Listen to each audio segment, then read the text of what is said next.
Bien plus qu'une union, un partage de biens entre les familles concernées.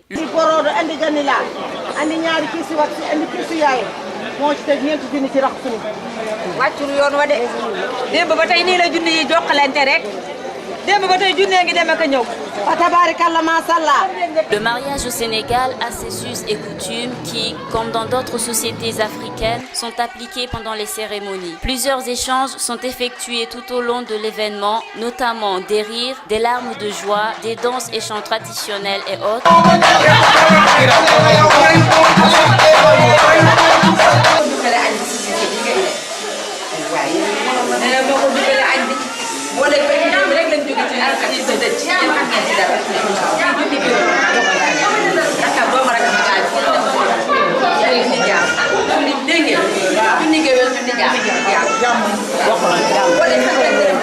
Mais plus important encore, des biens matériels et financiers que s'offrent mutuellement les familles des mariés.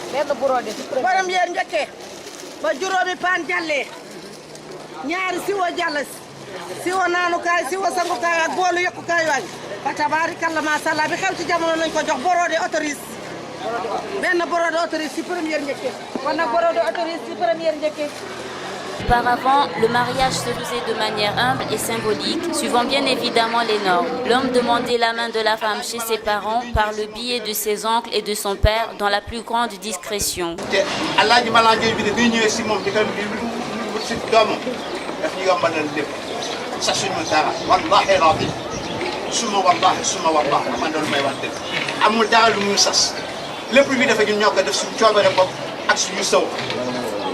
kon mooy ñu ngi seere ne ku baax soxna tamit noonu dañuy ñaan yàlla nga xam ne moom moo yore mbaax inna Allaaha tayyib wa laa yahbal illaa tayyib wax mbaax boobu nag yàlla wax ci diggante Mouhamed Mbaye ak Tida Dièye yàlla may leen gën ak gën. Mais avec la génération actuelle, la discrétion et l'humilité ne sont plus monnaie courante, surtout concernant la dot.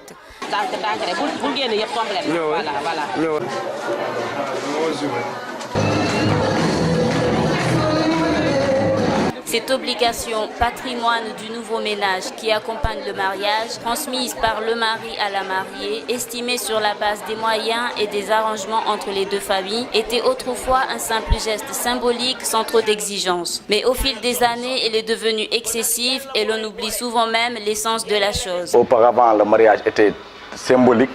Donc il y avait des choses symboliques aussi qu'on faisait entre la famille du mari et de la mariée. Donc, mais aujourd'hui, il y a en tout cas ce progrès-là qui fait qu'aujourd'hui, cet aspect symbolique devient matériel ou bien financier.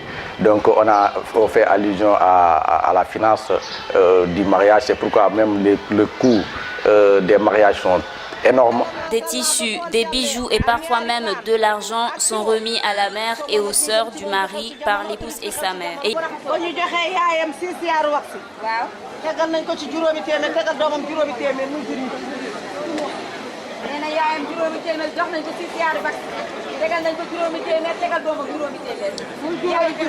Il n'est pas méconnu que les familles respectives des mariés veulent chacune démontrer leur dignité et leur grandeur, ce qui entraîne une surenchère de dépenses. Parce que la plupart jigéen bu nekk booy sëy ci biir kër même boo nee man du ma def lii sa yaay wala sa papa wala say sœur dañuy sacrifier wu pour te faire un plaisir ndaxte dafa bokk ci fi ngay sëy ñu naaw la jox la gëdd bi nga yellool.